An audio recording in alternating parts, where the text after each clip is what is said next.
A church full of grace. The News Church. 우리 오늘 그림을 한번 보실래요? 저 이스라엘 성지 순례에 갔을 때 갔던 곳입니다. 오병이의 기적이 일어났던 그 자리에 물론 그 자리라고 정확하진 않아요. 그 자리 이 정도쯤의 위치일 것이다 라고 하는 위치에 오병이어 기념교회라고 세워놓은 그 교회의 모습이에요. 오늘 성경 본문의 말씀을 가지고 나눌 은혜의 제목이 오병이어입니다.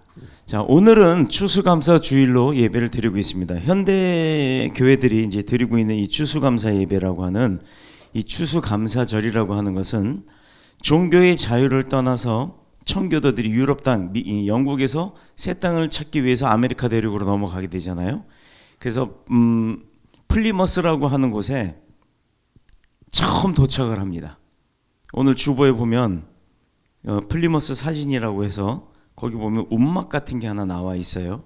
이게 뭐냐면 그때 당시에 그 청교도들이 플리머스 지역, 미국 플리머스 지역, 아마 그 워싱턴보다는 위고 뉴욕보다 위쪽이고 그 보스턴보다는 조금 아래쪽인 그 플리머스라고 하는 지역인데 그 항구 도시에 딱 도착을 하고 나서 거기를 이제 개간을 하기 시작합니다. 그때 짓고 살던 그 움막의 모습이에요. 성경 어디에도 이 추수감사절에 대한 내용은 없습니다. 그런데 왜 성경에도 없는 거를 교회들이 하고 있지? 야, 저거 교회가 돈 거들려고 하는 거 아니야? 이렇게 생각하는 분들이 종종 있어서 하는 말씀이에요. 추수감사절의 분명한 의미는 1년 동안 하나님의 은혜로 인해서 하나님께서 자기 백성인 우리들에게 베풀어 주신 그 은혜와 축복에 대한 감사를 내 마음과 정성을 다해서 드리는 거예요. 그걸 기념하는 날을 세우기 위해서 제정을 하게 됐습니다. 누가요? 퓨리턴이라고 하는 사람이 만든 거예요. 이거는 지켜도 되고 안 지켜도 돼요. 요즘 오만 교회들 보면 앞에 이렇게 제단에 막 풍성하게 쌓아놓은 거 뭐 보기 좋죠. 그런데 우리 교회는 뭐 사람이 그렇게 할 수 있는 형편이 안 돼서 그런 것도 있겠지만 저는 사실 그게 무슨 제사상 차리는 같은 느낌이 들어서 별로 좋지가 않았어요. 우리 교회도 몇 년 동안은 그걸 했었는데 올해부터는 안 하기로 했습니다. 내 마음과 정성, 그 뜻, 예배의 자리에 나와서 하나님 앞에 그 감사함을 드리는 것. 굳이 뭐 그렇게 과일 이런 거 안 해도 돼요. 그거 해봤자 뭐 양이 많으면은 이웃들하고 나눠 먹겠지만 양 적으면 교인들끼리 먹는 게 그거 먹고 마시는 게 끝나는 거예요. 그런데 형편 어려운 분들 그거 못하는 분들은 얼마나 마음이 아프겠어요. 결국에는 하나님이 베풀어 주신 축복에 대한 보답과 감사의 표시이고 그렇다 보면 감사절도 경제적인 논리에서 벗어날 수 없다는 것을 우리가 직시할 수가 있습니다. 자, 그렇다면 경제 문제로 인해서 파급되고 있는 오늘날의 국가와 민족들의 그 사이들에서 벌어지는 많은 일들을 그걸 초월을 한다고 해도 많은 문제점들이 발생을 해요. 특히 젊은이들이 기존의 기성사회에 대한 좌절이 있죠.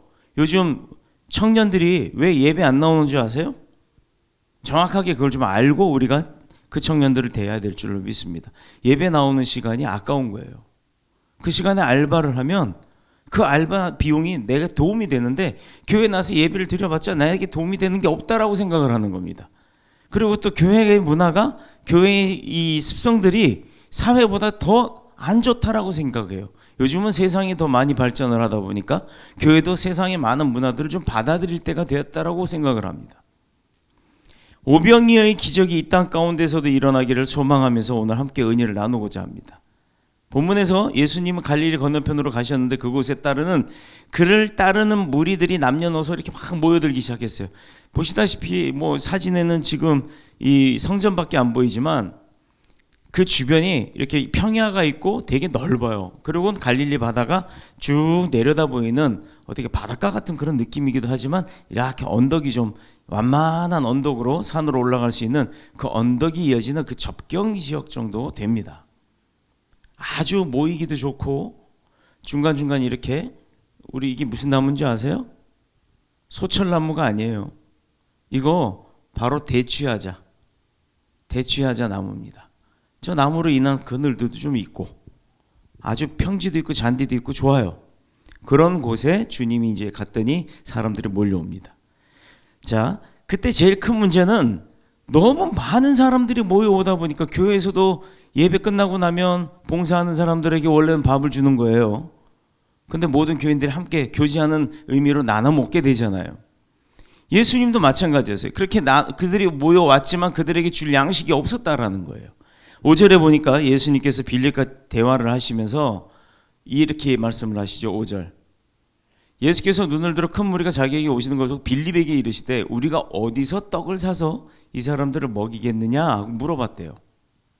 주님께서.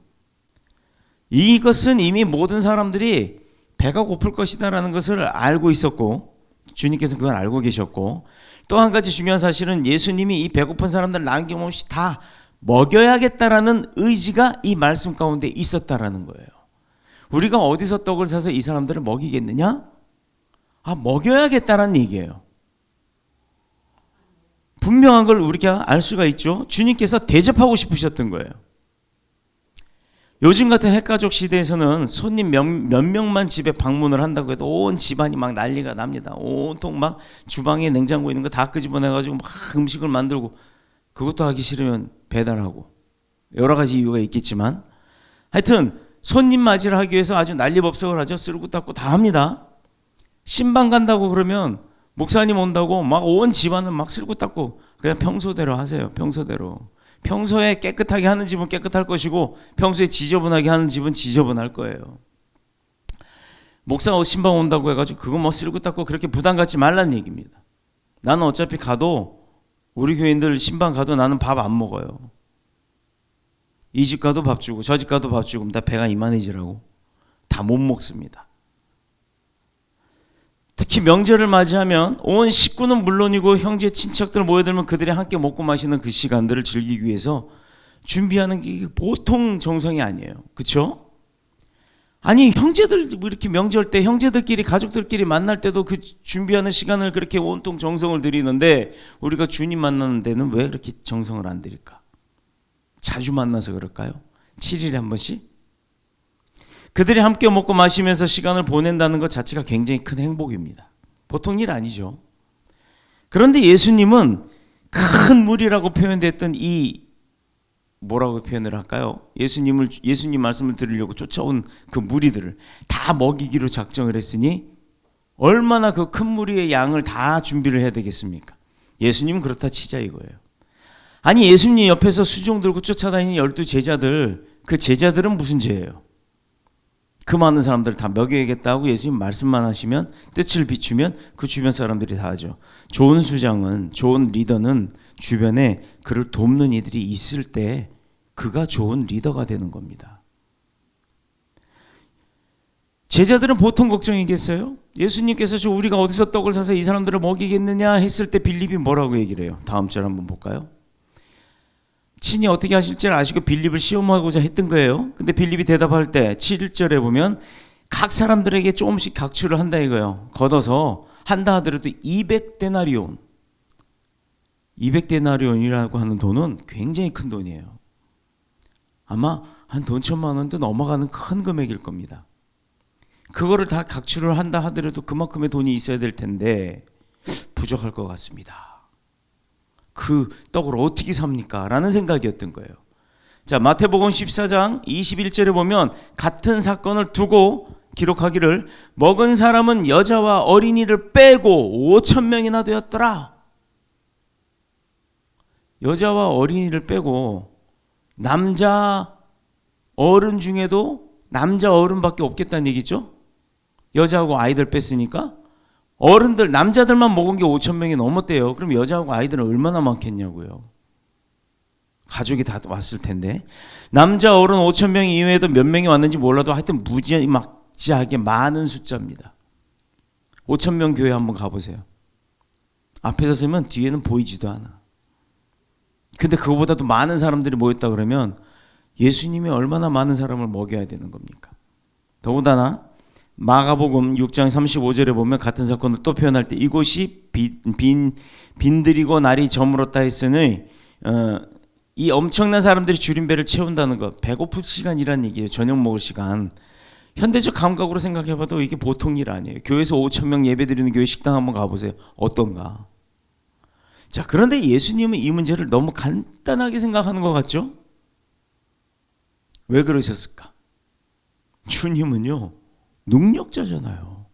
사람은 힘들고 어마어마한 일이지만 주님이 행하실 때는 아주 간단한 일이에요. 그 5,000명 아니 10,000명, 15,000명이 됐다 할지라도 주님이 먹여야겠다 마음 먹으시면, 줘야겠다 마음 먹으시면, 내가 얘 살려야겠다 마음 먹으시면 간단한 일이라는 거예요. 의사는 몇 시간 며칠을 막 수많은 사람 의사들끼리 협업해갖고 수술을 하고 약을 갖다 막 때려 부어갖고 죽어가는 사람 살릴까 말까, 그래도 못 살리잖아요. 그런데 주님은 마음만 먹으면 살릴 수 있다는 얘기예요.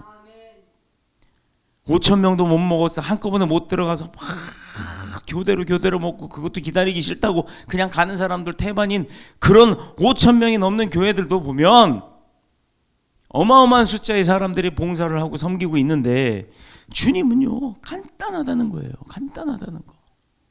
주님이 하시려고 하면. 물이야 갈릴리 그 바닷물이라고 표현됐지만 호수예요. 호수물이니까 떠서 먹어도 되잖아요. 물 먹는 거야 뭐 문제가 되겠어요? 그런데 떡, 이건 문제가 되는 거예요. 옛날부터 가난은 나라님도 못 구한다라는 말이 있습니다. 요즘 경제 사정이 어려운 사람들은 젊은 사람들뿐만이 아니에요. 진득하니 나이 드신 분들이 말을 안 하고 고민을 해서 그렇지, 나이 드신 분들도 이거 보통 상황이 아닌 거예요. 가까운 일본, 그 나라 한번 가보신 분은 아실 겁니다. 젊은이들보다 노인들이 많아요. 조금만 도심지 외곽으로 나가면 대만이 노인입니다. 우리나라도요, 우리 어저께 완도를 갔다, 전남 완도에 작은 교회를 섬기고 왔어요. 그 교회 성도가 16명이래요. 목사님이 얼마나 감사하는지. 우리가 그 교회를 섬기러 간 사람이 50명입니다. 16명이 앉아있는 그 자리에 반 이상이 다 우리 같이 간 일행들이에요. 교회가 얼마 만에 그렇게 꽉 차서 훈기가 찼는지 에어컨을 켰다 껐다 하더라니까요. 16명의 성도가 앉아서 얼마나 힘들었겠습니까? 장장 5시간 반이라는 시간을 운전하고 갔다가 또 5시간 반이라는 시간을 운전하며 오면서 참 많은 생각을 했어요. 하나님 앞에 얼마나 감사한지. 이혼하고 자녀를 혼자 키우는 30대, 40대 여성들의 문제도 심각하죠. 그들이야말로 현대사회의 약자 중에 약자입니다. 가난한 사람들의 형편이 오늘의 본문의 말씀처럼 날이 저물고 빈들에 서 있는 그들과 같다라고 표현을 할 수가 있겠죠. 먹을 것이 없는 사람들. 오늘의 본문 말씀처럼 한마디로 말해서 아무리 궁리하고 생각해봐도 앞으로 살아갈 방법이 없다라는 겁니다. 지금 그런 분들 많잖아요. 이 사람들이 우리가 예수님의 마음과 시선에서 한번 바라본다면 이 사람들이 어떤 모습일까? 예수님은 그들을 어떻게 바라봤을까? 예수님은 지금도 나를 어떻게 바라보고 계실까? 어제 장장 10시간이 넘는 시간 동안 그 생각을 했어요. 마가복음 6장 34절에 같은 사건을 또 기록합니다. 예수께서 나오사 큰 무리를 보시고 그 목자 없는 양 같음으로 인하여 불쌍히 여기사.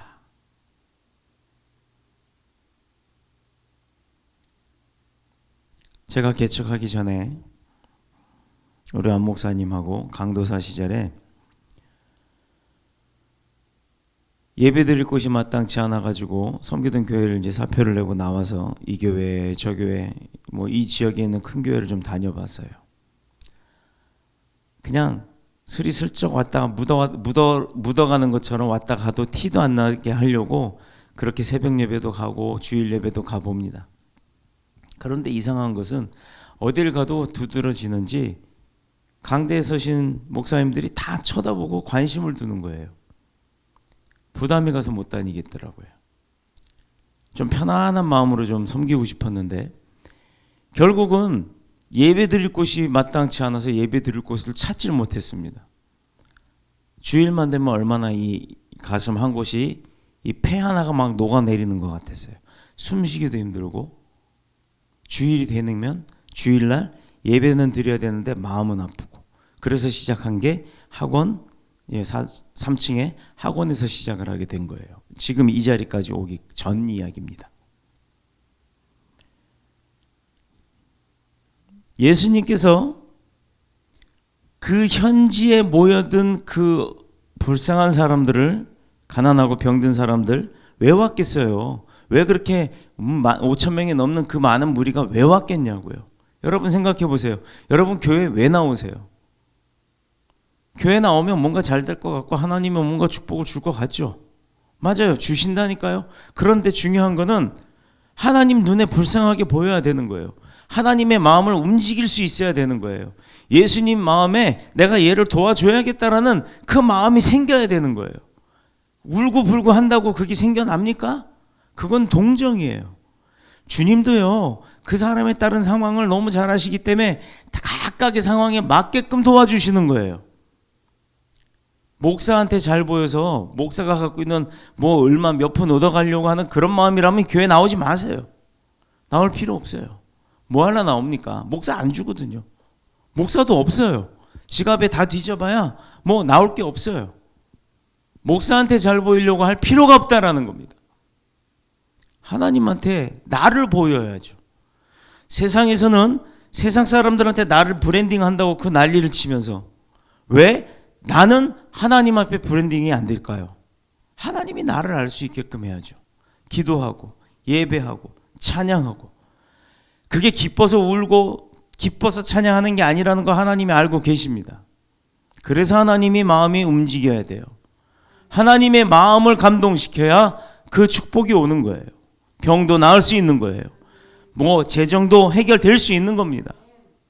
그럼에도 불구하고 당장 내일 이 돈 갖고 나 내일 먹어야 될 그 끼니를 사 먹어야 될 돈이라도 차비 들여서 예배 나오시길 바랍니다. 그게 하나님을 사랑하는 방법이에요. 그래야 하나님이 움직이십니다. 진심으로. 진심으로 권면합니다.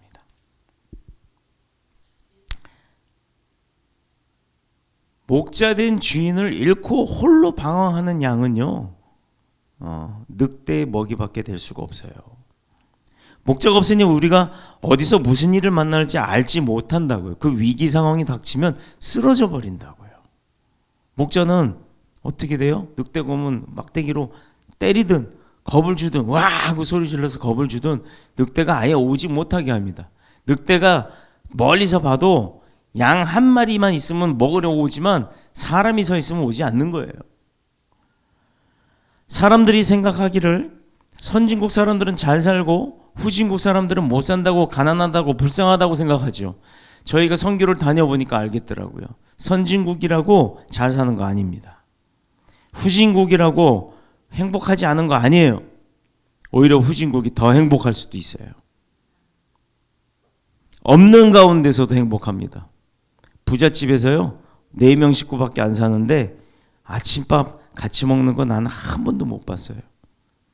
가난한 집에서 4식구밖에 안 사는데 콩 하나, 감자 하나라도 같이 나눠 먹으려고 온 식구가 다 들어올 때까지 아랫목에 넣어놓고 기다리더라고요. 어떤 게 행복이겠습니까?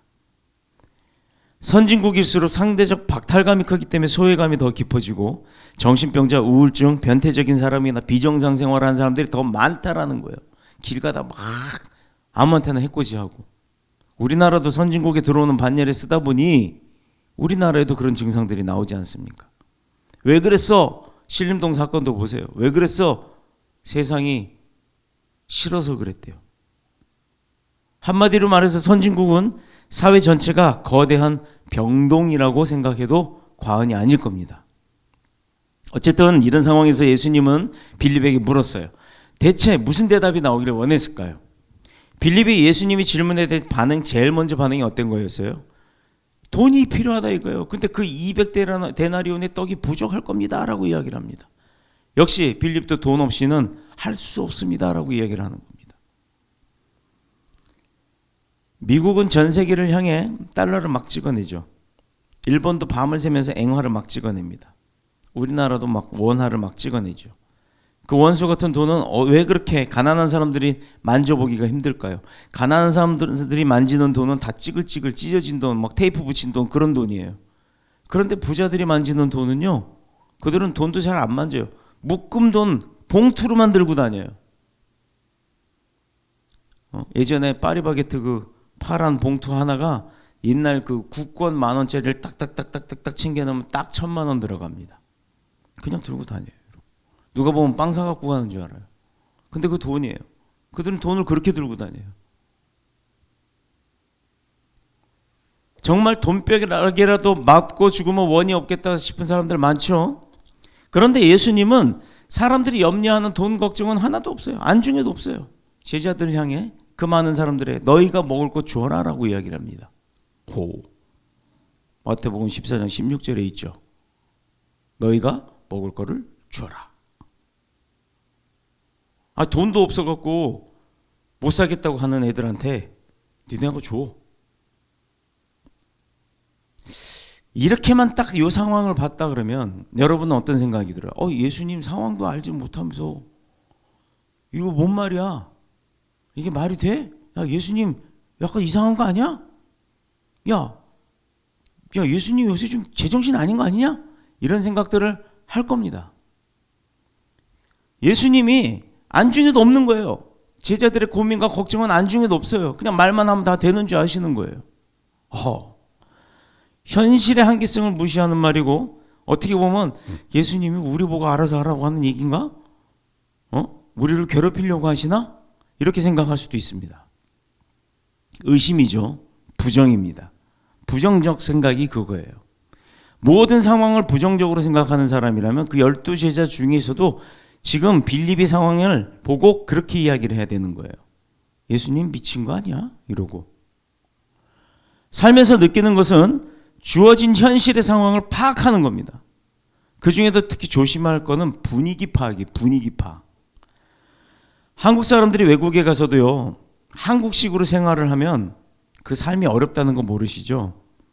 자, 요새 이제 우리가 그걸 겪었어요. 외국에서 오신 분들이 이제 저희 부부를 이야기할 때 윤석동 목사, 안정수 목사 이래야 되는데 윤정수 목사라고 이렇게 이야기를 해요. 부부라는 걸 알기 때문에. 왜 그러느냐? 우리나라 사람 다 그래요. 안정수 목사 보고 윤정수 목사라 그러면 뭐라고 생각해? 저분이 성을 틀리셨네 라고 생각하죠. 그분 미국서 왔어요. 그분은 그게 틀리지 않아요. 맞아요. 미국인은 남편 성 결혼하면 남편 성 따라갑니다. 그러니 그 말 가운데 뭐가 있겠어요? 내가 윤석동 목사, 안정수 목사를 사랑하니까 당신네들도 미국 와서 살아 라고 하는 묵시의 암실지도 몰라요. 그래서 윤정수 목사라고 표현을 하는 겁니다. 그래서 그 얘기를 딱 듣는 순간 그럴까? 자, 물론 말에는 분명히 의미가 있다라는 거예요. 예수님도 분명히 말을 했어요. 너희가 사다 좀 먹여라. 본문에서 제자들은 이 많은 사람들이 흩어져서 마을로 들어가 자기가 먹을 것을 해결하도록 하고자 했어요. 그러나 결론은 어떻게 됐을까요? 못 구했다는 겁니다. 돈이 있는 것도 아니고 빈손으로 가서 저 밥 좀 얻을 수 있을까요? 우리 좀 이렇게 좀 나눠주세요. 마을을 다 뒤져도 그렇게 많은 사람들을 먹일 만한 양이 나올 수가 없었다라는 거예요. 생판 처음 본 사람들 와서 구걸하는데 주겠습니까? 안 주죠. 예수님은 그냥 너희가 먹을 것을 주라 했으니 예수님이야말로 분위기 파악이 전혀 안 된 거예요. 와, 이거 미치는 거 아닙니까, 제자들? 그러나 우리가 여기서 생각해야 할 게 있어요. 현실성이나 분위기 파악에만 매이다 보면 자신이 원하는 성장을 이룰 수가 없다라는 거예요. 만일 그렇지 않다면 과학이나 수학에 뛰어난 사람들, 이런 사람들은 계산만 하잖아요. 머리 굴리는데 아주 천재잖아요. 주변 머리 막 팍팍 돌아가는 소리 나잖아요. 머리 굴리는데 천재성을 가진 사람들이 다 성공해야죠. 수학학자 성공해야죠. 수학학자들이 돈 많이 벌어서 갑부됐다는 거 보셨습니까? 똑똑한 사람들이 부자라는 거 봤어요? 컴퓨터 프로그램 개발 잘했어요. 막 대단한 프로그램 개발했어요. 개발한 사람이 성공하는 거 봤어요? 개발자가 아니라 그 개발자를 데리고 있던 회사 사장이 성공을 합니다. 그런데 현실은 도리 엉뚱한 사람들이 성공하고 다른 사람들이 생각하지 못하는 것을 생각하는 사람들이 앞장서서 간다는 거예요. 남이 지나간 길에는 나 먹을 거 없다, 이렇게 이야기하잖아요. 맞아요. 남이 지나가는 길 아닌 그 길을 먼저 개척하는 개척자가 성공하는 겁니다. 본문에서 빌립이 주장하는 말이 뭐예요? 각 사람으로 조금씩 받게 할지라도 200데나리온의 떡이 부족하다 이거예요. 7절에. 현실적으로 보면 수학적인 계산으로 보면 빌립이 상당히 상식적인 사람이 지식이 있는 거예요. 계산해 본 거예요. 5,000명, 여자들 나이들 빼고 5,000명 정도 되니까 얼마에서 계산돼서 이거 얼마 있으면은 이만큼의 양을 살 수 있겠다. 그러나 그 양을 어떻게 어디 가서 사? 돈이 있다 하더라도 이 이야기예요. 갈릴리 지역 거기를 어디, 요즘 같으면 빵 공장이 있겠어요? 다 손으로 빚어서 만들어야 되고 그러는 상황인데 어떻게 200데나리온이 있다 할지라도 그런 시설이 있을 만한 대량으로 식사를 할 수 있는 그런 식당은 없었다 이 말입니다. 우리 주위에 보면 아예 허공에 떠다니는 사람들 많아요. 말이나 행동에서 사람이 무슨 말을 하고 어떻게 행동하려는지 도무지 알아먹기 힘든 사람들이 있어요. 이 사람이 뭔가 이야기를 하는데 그 사람 대체 무슨 말을 하는지 못 알아듣게끔 이야기하는 사람이 있어요. 나름 자기는 막 이야기를 합니다. 그런데 아무리 들어봐도 이 사람 대체 기승 전 결이 없어요. 기승 혼잣말만 하다가 결국은 듣기도 지겨울 정도로 만든 사람들이 있어요. 그러나 인생의 문제는 빌립처럼 이렇게 해서 해결될 수 있는 문제가 아니라는 겁니다. 만일 사람이 생각 계산대로 인생이 풀려나간다면, 문제가 다 해결된다면 당장 오늘 시장 가서 병아리 몇 마리만 사다 여기다 딱 갖다 놔도 당장 우리 몇 달 된 부자 될 수 있어요. 여기 병아리 키워봐요. 금방 닭 될 거고, 닭 되면 또 내다 팔고 또 그 돈으로 병아리 사다가 또 키우면 점점점 그 양이 늘어나겠죠. 그럼 나중에 이 건물에 꽉 찰 만큼 병아리 공장을 만들어 놔도 부족할 만큼 부자가 될 거란 말이에요. 그러나 현실은 어때요? 물 잘못 주면 다 죽고, 뭐 사료 조금만 굶어도 다 죽고, 지들끼리 붙어있다 열이 나도 다 죽고, 또 뭐예요? 뭐 뉴카슬병인가 그 병 돌면은 꾸벅꾸벅 졸다가 앉아서 다 죽고, 설사 100번 양보한다고 잘 키운다 큰 양계장을 한다 하더라도 조류 인플루엔자인가 뭔가 하는 거 한번 샥 돌고 나면 그냥 매몰 다 시켜야 되고. 이게 내 계산대로 되든가요? 안 되는 겁니다. 이럴 때 빌립 같은 그 계산의 방법은 전혀 무용지물이라는 거예요. 사업이 내 마음대로 됩니까? 내 뜻대로 되든가요? 안 되는 거예요. 그래서 하나님이 개입을 하셔야 되는 거예요. 하나님이 하실 때는 틀림없이 되거든요. 하나님이 하실 때는 죽은 자도 살리거든요. 오늘 본문에서 이런 문제를 어떻게 해결하고 있는지 9절 이하에서 보면 답이 나와요. 자, 9절 이하. 한 아이가 있어 보리떡 5개와 물고기 2마리. 아이고 세상에, 아기가 먹을 도시락이야. 물고기 생물고기 아닙니다. 2마리 구워갖고 온 거예요. 고등어가 됐든지 정어리가 됐든지 뭔지 몰라요. 그러나 그 아이가 먹을 양이라면 보리떡 5개하고 물고기 2마리 얼마나 크겠냐고요. 그런데 그걸 이 5,000명, 남자만 5,000명인 그 사람들 먹으는데 곧 기우 걷어온 게 그거란 말이에요. 여기서 우리가 봐야 될 게 첫 번째가 뭐냐? 순종이라는 겁니다. 순종. 너희가 가져다 먹여라. 뭘 갖고 왔냐고요?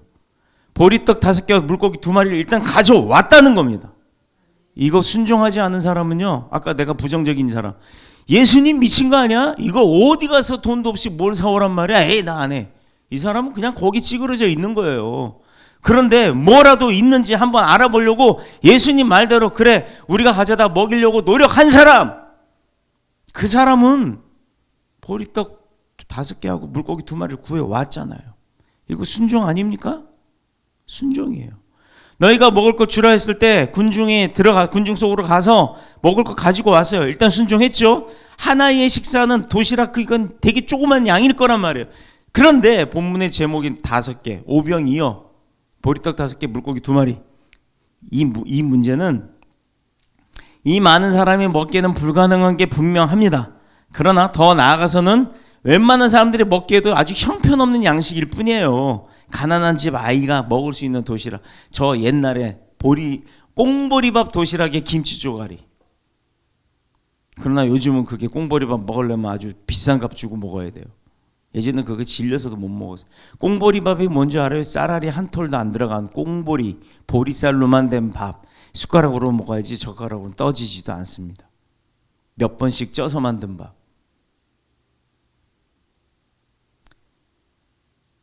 그래도 제자들이 지혜로운 건요, 군중 속에서 이 문제를 해결할 수 있는 실마리가 있을까 하고 그들 가운데 들어가서 오병이어를 찾아갖고 왔다는 거예요. 왔다는 거. 양이 많은 거 아니었죠. 아주 거대한 아주 무슨 미슐랭 같은 데 가서 가져온 어떤 아주 귀한 음식 아닙니다. 아주 초라하고 형편없는 작은 양이지만 가져왔다는 게 중요한 거예요. 성전에 제단을 쌓습니다. 누구는 귤을 한 박스, 누구는 쌀을 한 가마, 막 어마어마하게 갖고 와요. 그런데 누구는 귤 하나도 갖다 놓을 수 있는 형편이 안 되는 사람이 있었단 말이에요. 내가 봤어. 여기다 제단에다가 딱 쌓아놨는데 어느 날 딱 와봤는데 분명히 전날에 할 때는 없었던 과일이 하나가 딱 올려져 있더라고요.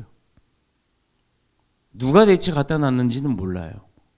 그러나 분명히 전날 제단 장식할 때는 분명히 없었습니다.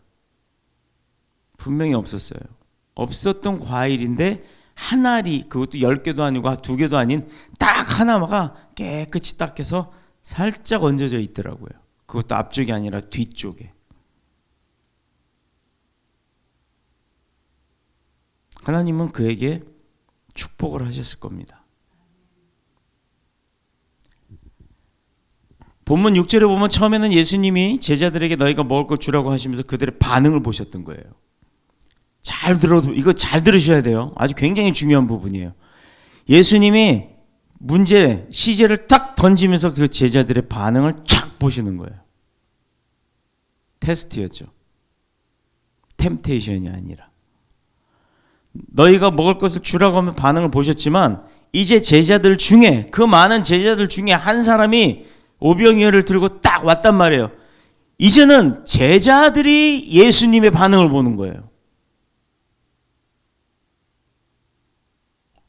우리가 하나님의 능력과 놀라운 축복을 체험하려면 무조건 안 된다고 하지 말고, 학교에서 배운 계산하는 방식대로 세상 살아가는 것처럼 그렇게 하지 말고 되는 거 없잖아. 그러니까 그렇게 하지 말고 내가 먼저 할 수 있는 일을 찾아서 최선을 다하는 게 중요한 겁니다. 아니, 나가서 사람 만나서 이거 잘하는 사람들은 사람 만나는 거예요. 사람 못 만나는 사람은 못 만나요. 가도 만나서 다 안 되는 사람은 실망만 할 거 아닙니까? 그럼 그 사람이 할 수 있는 방법을 찾아야죠. 이 사람은 나가지 않고 일해도 잘할 수 있는 사람이라면 그 일로 하는 거예요. 자기의 방식이 있습니다. 기도만 하는 것이 아니라 기도하면서 뛰어야 한다는 거예요. 뛰어야. 여기 앉아서 개척교회 목사들 앉아갖고 성도 늘려달라고 있는 게 아니라 뛰어야 성도를 만나죠. 응? 온라인 예배할 수 있는 사람 온라인 예배하는 거고, 사역 나가서 사역할 수 있는 사람 사역하는 거고, 그것이 아무리 보잘것없고 작은 일이라도 관계가 없고, 아니 그것이 아무리 적은 물질이라도 상관이 없어요. 크고 작은 거 경중 따지지 않습니다. 정말 중요한 건 하나님의 그 말씀에 대한 순수한 반응이에요. 반응. 그리고 순종이에요. 본문을 보면 더 기가 막힌 것은 오병이어를 제자들에게 받아든 예수님의 말씀이에요. 여러분 보세요. 처음엔 제자들의 반응을 예수님이 받고 오병이었고 이거밖에 없는데라고 하더라도 갖고 온 제자들은 주님 이거라도 가져왔는데 이거 어떡하죠? 하고 주님의 반응을 본 거예요. 근데 이제 여기서 가관의 일이 벌어집니다. 이 사람들 다 앉게 해라. 주님이 그 말씀하셨잖아요. 자, 9절에 10절 한번 볼까요?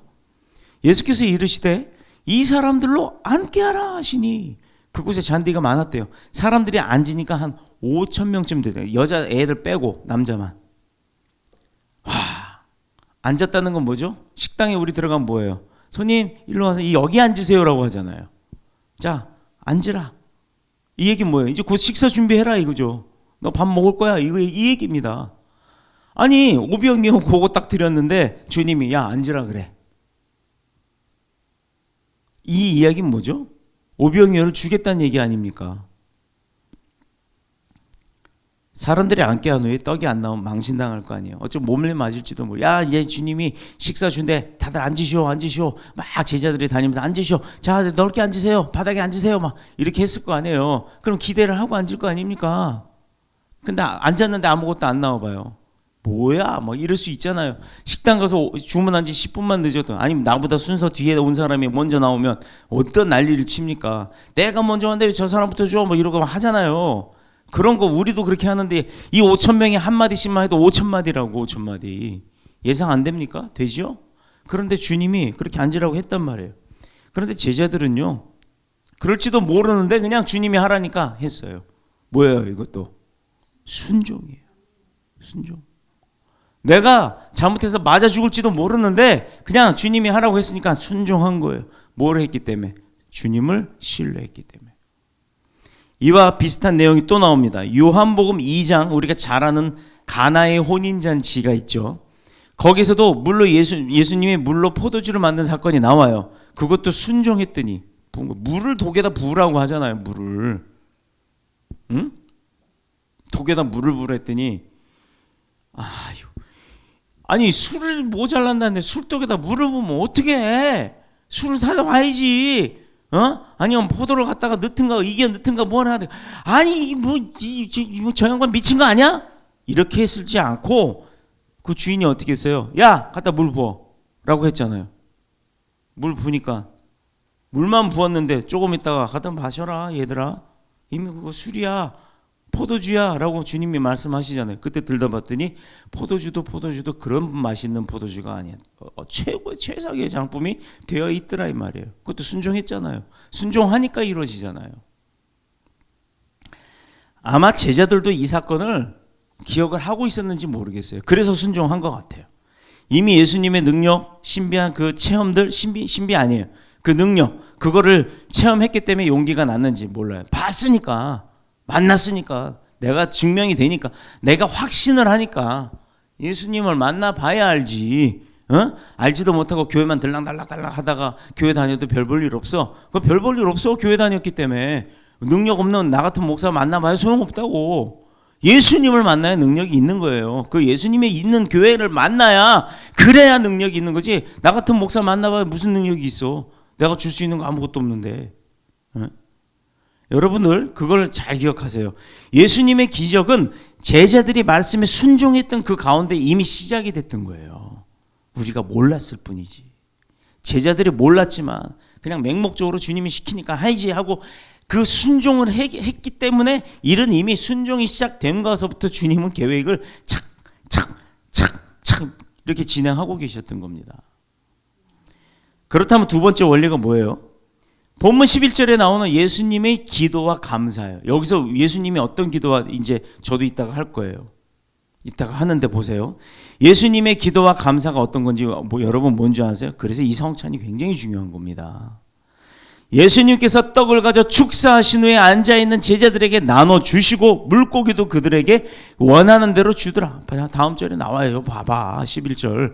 예수께서 떡을 가져 축사하신 후에, 이 축사가 뭐예요? 하나님 앞에 들고 기도하잖아요. 하나님 앞에 감사함으로. 그러고 나서 제자들에게 나눠줬다니까. 물고기도 그렇게 그들이 원하는 대로 줬어. 먹고 마시고 할 때 그 배부를 정도로 주고도 남았단 말이에요. 자, 이게 하나님의 원칙이 있어요. 여기서 예수님이 하신 축사는 감사의 기도예요. 중요한 사실은 우리 예수님은 아주 작고 보잘것없는 것이라 할지라도 이 오병이어를 가지고도 하나님을 향한 풍성한 감사의 기도를 드렸다는 거예요. 별 볼 일 아닌 것도 하나님 앞에 크게 감사했다는 거예요. 이제 좀 이게 돌아가요, 여러분? 내가 수입이 이번 달에 100만 원밖에 안 됐어. 100만 원밖에 못 벌었어. 그걸 100만 원밖에 못 벌어. 아유, 이거 쓰고 저거 쓰고 하는데, 아유, 11조 넣을 거 없어. 땡이야. 100만 원밖에 안 되냐? 100만 원씩이나 되고, 그 100만 원에서도 11조 되게 작잖아요. 10만 원 그거 창피해, 솔직히. 요즘에 10만 원 11조 내는 사람은 어디 있어? 근데 그 11조 10만 원이라 할지라도 그거를 굉장히 감사함으로 하나님 앞에 드리면 10만 원이 아니라 100억이 될 수도 있는 거예요. 하나님이 받으실 때는. 우리가 그 원리를 알아야 되는 거예요. 그 원리를. 11조 교회에서 요구한다고 했잖아. 안 내고 싶으면 안 내. 내지 마. 누가 뭐라고 안 해. 그러나 하나님의 말씀의 명령대로 너희가 시험을 오로지 딱 한 가지만 시험할 수 있어요. 11조에 대한 축복을 부어주나 안 주나 그거에 대해서는 시험해도 좋다고 하셨어요. 그거 순종 안 하면 니만 가난해지는 거야. 그리고 죽겠다 그러지 말고 순종하라고요. 순종. 올해 변화와 성숙을 순종과 복종으로, 순종보다도 더 나가서 복종까지 하라고, 그렇게 하라고 했더니 그거를 못해? 쉽지 않은 거예요. 그거 아무나 못해. 저는 최근 힘들고 어려워서 잘못하면 막 우울증이 생길 정도로 그런 상황이 왔었어요. 사람 만나기 싫고 아무것도 하고 싶지 않고, 또 책상에 앉아도 멍하니 무슨 일을 어떻게 해야 될지, 뭐부터 해야 될지 이게 생각이 안 나서 아주 어떻게 해야 될지 몰랐었어요. 그래서 이래서는 안 되겠다는 생각에 제가 시작한 거는 그냥 무조건 감사 기도예요. 하나님, 오늘 비가 오는데 나가지 않고 일 안 해서 또 여기 이렇게 앉아 있어서 쉴 수 있게 하심에 감사. 그냥 누워서 잠이 와서 그냥 퍼질러서 하루 종일 잠만 자더라도 하나님, 그동안에 잠 못 잔 거 이 시간에 이렇게 보충하게 해주셔서 감사. 냉장고를 열었더니 먹을 게 하나도 없어요. 뭘 먹지? 하나님, 그동안 너무 배가 나왔으니 이거 먹지 말고 오늘 금식하라고 가르쳐 주셔서 감사. 금식이에요. 금식이 아니고. 그렇게 다 감사로 바꿨어요. 다 감사로, 입술로 고백하는 감사를 시작했습니다. 처음에 어려웠어요. 목사라고 뭐 그게 다 쉬운 거 아니에요. 목사도 어려운 거 있습니다. 나중에는 그 감사가 줄줄줄줄줄줄 쏟아져 나오기 시작합니다. 왜 이렇게 감사가 많은 거야? 아니, 이 교회에서 이렇게 강대에 서서 말씀을 전할 수 있어서 감사. 추수감사절 예배 드릴 수 있어서 감사. 아침에 일찍 나와서 이거 이렇게 내가 내 손으로 직접 붙일 수 있어서 감사. 얼마나 감사한 게 많아요. 커피 갖고 와가지고 뭐 어떻게 했는지 아세요?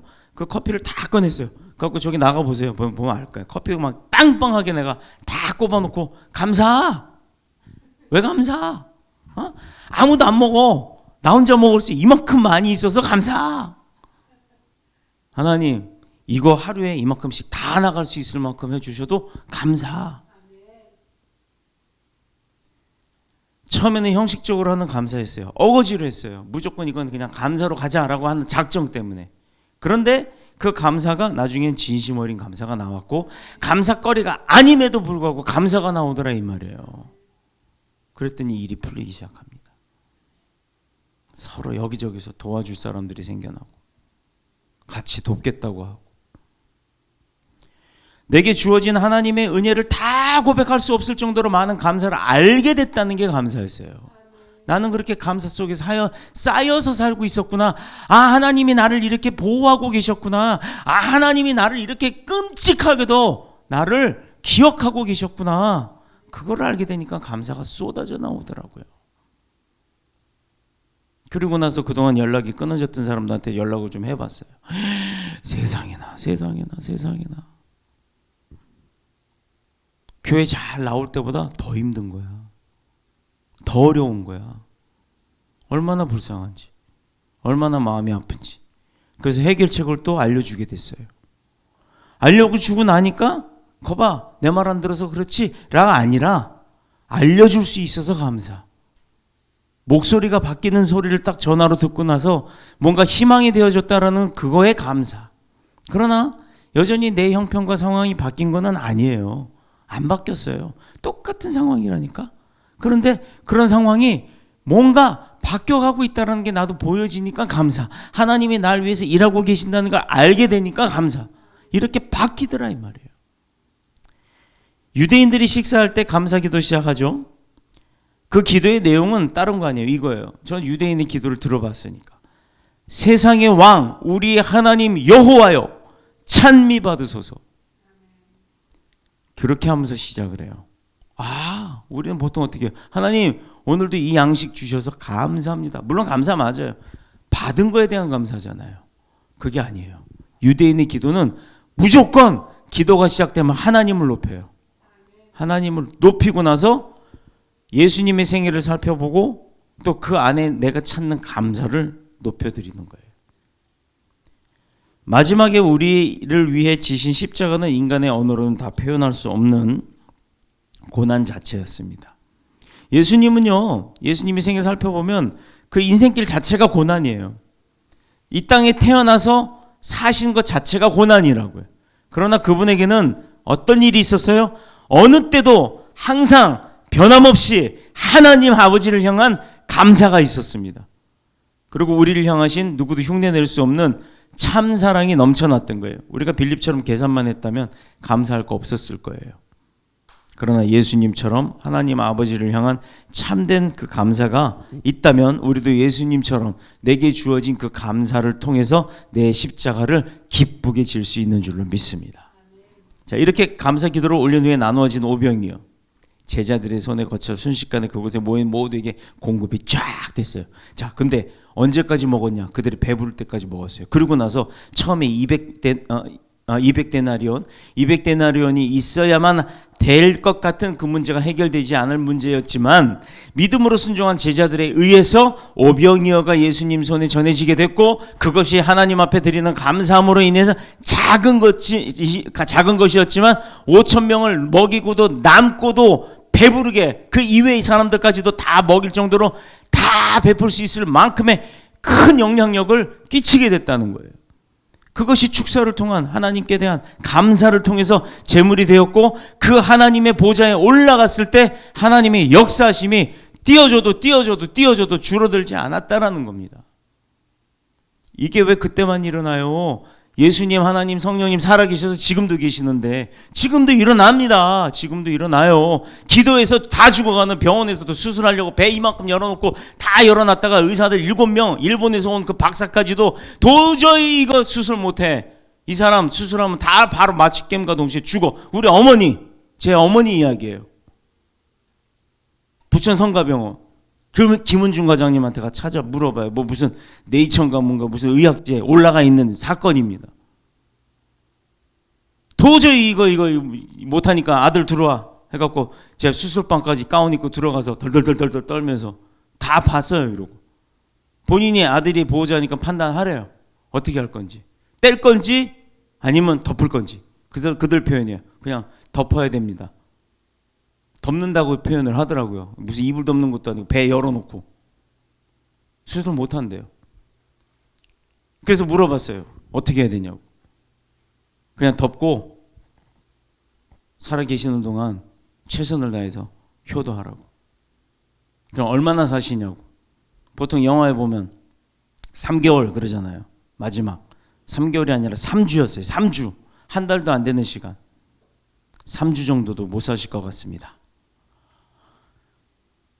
그날 제가 어머니 중환자실에 넣어놓고 집에 와서 땅바닥 치면서 통곡을 하면서 울면서 기도했어요.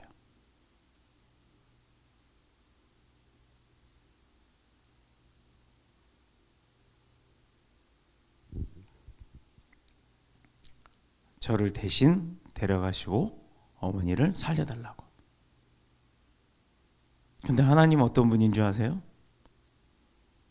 저도 안 데려가시고 어머니도 살리셨습니다. 아멘. 이런 분이에요. 이런 분. 의사들도 포기했던 분을 살리신 분이에요.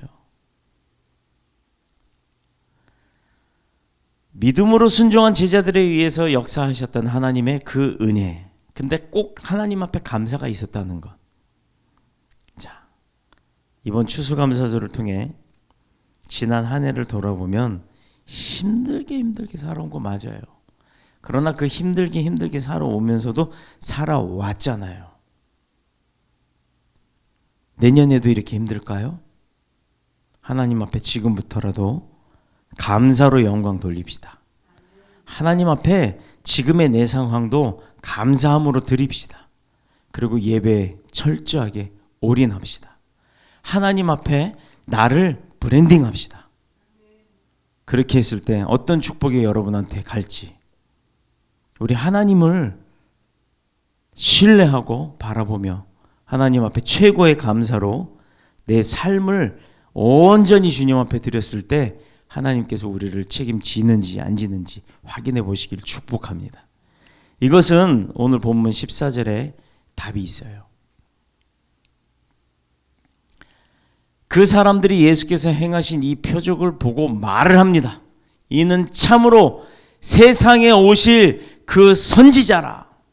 구약시대에 구세주, 너희를 구원할 메시아가 이 땅에 올 것이다라고 했잖아요. 약속을 하셨잖아요. 예언하셨잖아요. 그 예언이 이루어졌다라고 그 자리에 오병의 기적을 본 사람들이 5,000명이 넘잖아요. 좌우지간. 그 많은 사람들이 인정한 내용이에요. 이분이 그분이다. 자, 그분이 우리 교회에 계세요. 그분이 지금 여러분 옆에 있는 거예요. 그분이 나를 지키시는 거예요. 근데 우리는 왜 오병이의 기적을 못 보냐고요. 내가 안 믿기 때문이에요. 내가. 이제 이렇게 40절에 가서 40절이 아니죠.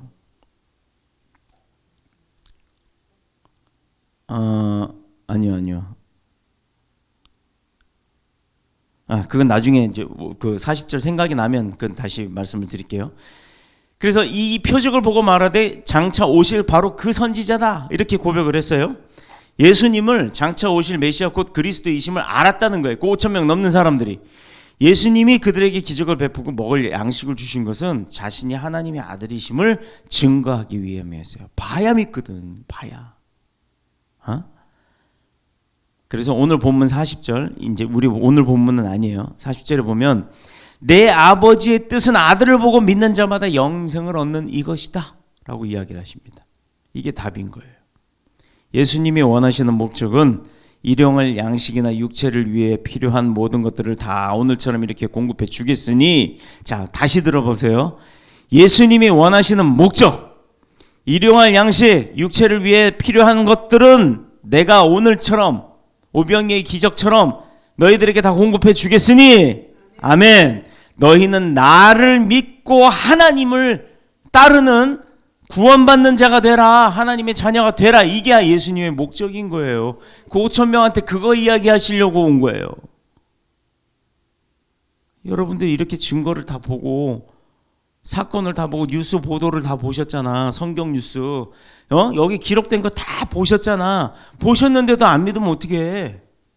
믿어야지. 봐도 못 믿냐? 줘도 못 먹냐고 똑같은 거라니까. 반말해서 미안한데 얼마나 답답하면 그러겠어요. 반말해서라도 기억하란 얘기예요.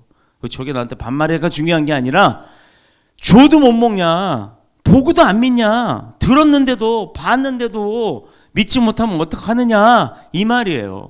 뭘 해주신다고? 먹는 거 입는 거 걱정하지 말아요. 다 줄 테니까. 다만 예수 그리스도를 믿고 구원받아서 하나님의 자녀로 살아라. 예배 나와라.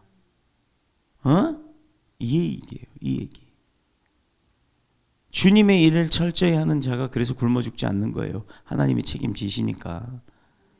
자, 이렇게 어려운 신앙생활 힘들게 하지 마시고 하나님 앞에 빨리 두 손 들고 나와서 순종하시는 저와 여러분 모두가 되셔서 하나님이 책임지는, 하나님의 책임을 보호를 받는 축복의 사람들이 되시기를 예수 그리스도 이름으로 축원합니다. 축복합니다.